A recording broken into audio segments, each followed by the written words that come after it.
श्रोते हो नमस्कार.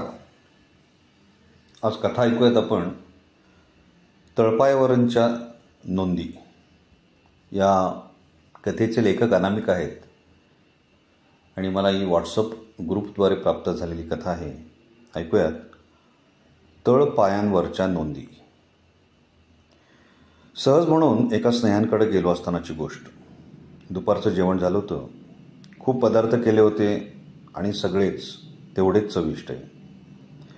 जेवण झाल्यावर लक्षात आलं की प्रत्येक पदार्थ हा भरपूर केला होता. थोडक्यात स्वयंपाकाचा अंदाज चुकला असेल असं म्हणून मी ती माझीच समजूत करून घेतली. पण बाहेरून मागवलेली रसमलाईसुद्धा खूपशी उरली होती. आम्ही तर 4-5 जणच जेवणारे होतो. एवढं कशाला करायला सांगितलं? माझ्या पत्नीनं विचारलं. यांच्याकडे जेवताना यापूर्वीही असेच अन्नपदार्थ खूप उरल्याचं तिने पाहिले होते. जाऊ दे, काय फरक पडतो उरलं तर, असं म्हणत यजमानांनी पण वेळ मारून नेली. जेवणानंतर गप्पा-टप्पा मारताना आम्ही पुन्हा तो विषय काढला तेव्हा नाईलाजानं त्यांनी खुलासा केला. स्वयंपाकाची बाई, भांड्या धुण्याची बाई, माळी, ड्रायव्हर अशी 4-5 माणसं इथं नोकरी करतात. जेवायला पाहुणे आले असले तरी गोडधोड काही होणार असेल तर मी मुद्दामच त्यांना स्वयंपाक जरा जास्तचा सांगतो आणि उरलेलं सगळं त्यांना घरी जेवायला पाठवतो. उरलेलंच देतो आहे असं म्हटल्यावर त्यांनाही घेताना असं ओशाळल्यासारखं वाटत नाही. त्यांना आपण देत असलेला पगार हा कमी असतो. स्वतःच्या चैनीवर मात्र आपण भरपूर पैसे उडवतो. या निमित्तानं त्यांना थोडं देता आलं तर जरा मनाला बरं वाटतं, एवढंच. आता इतर शहरांच्या तुलनेत यजमान देत असलेला पगारही जास्त होता हे मला ठाऊक होतं.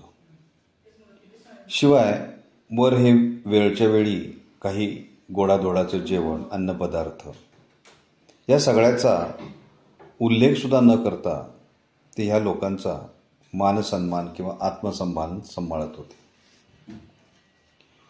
विशिष्ट प्रश्नांबाबत देशातील बहुसंख्य सामाजिक कार्यकर्त्यांच्या विरोधात भूमिका घेतल्यानं आणि आपण ती अभ्यासपूर्वक जाहीररित्या मांडल्यानं तथाकथित समाजसेवकांचा कायमचा रोष ओढावून घेतलेले हे माझे स्नेही. तसे ते सुखासीन जगणारे, पण झाडावरची फळं स्वतःच खायची नसतात, थोडी पक्ष्यांसाठी ठेवायची असतात, हे तत्त्व शांतपणानं अंमलात आणणारे.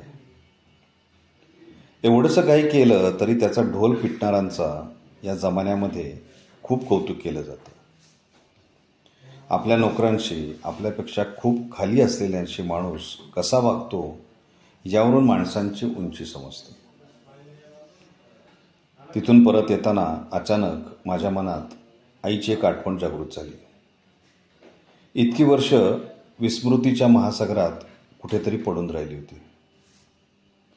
शिलाई काम करताना उरणारे छोटे तुकडे शिंपी टाकून द्यायचा. अशी रंगीबेरंगी चिंध्या शिंप्यांकडून आई आणायची. त्याचे बारीक त्रिकोण, चौकोन, गोल असे विविध आकार करून गोणपाटावर चिकटवायचे आणि ते चिंध्यांचे गालीचे बसकटासाठी वापरले जायचे. हा एक माझ्या आईचा छंद विलक्षण होता. एक दिवस शिंप्याकडे जाते म्हणून ती निघाली आणि उशिरानं घरी परतली. उशीर का झाला विचारल्यावर आई म्हणाली, पोस्टात जाऊन आले, पण मनी ऑर्डरला खूप रांग होती म्हणून वेळ लागला. कसली मनी ऑर्डर असं विचारल्यावर तिनं खुलासा केला. आमच्या घरी लहानपणी घरकामासाठी एक बाई होत्या. घरीच राहायच्या. आम्ही त्यांना आजीबाई म्हणायचो.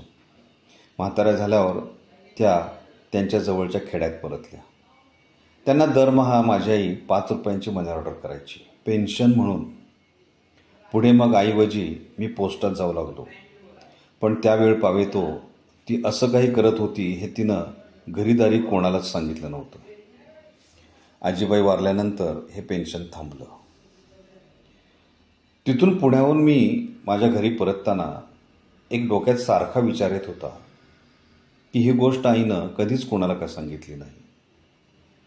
मोलकरणीला पेन्शन देणं हे आजही मला अलौकिक वाटतंय. 5 रुपये ही रक्कम त्या काळी छोटी नव्हती. मुख्याध्यापिका म्हणून मुंबई महापालिकेच्या शाळेतून निवृत्त होताना तिचा पगार फक्त 650 रुपये होता. पण तरीही तिनं या कृत्याचा कधी कोणापाशी उल्लेख का केला नव्हता? तिच्या चिकटपणाची भरपूर चेष्टा आजूबाजूची माणसं करायची. त्यांचे तोंड बंद करण्यासाठी तिनं याचा कधीही उल्लेख केला नाही. कारण मला तरी आज एकच दिसते, करावं आणि तळपायावर लिहून ठेवावं, इतरांना कधीही ते दिसू नये, असं तिचं नेहमी आम्हाला सांगणं असायचं. आणि ती जसं बोलती तसं तिचा वागण्याचा प्रामाणिकपणा पण तिच्यात होता.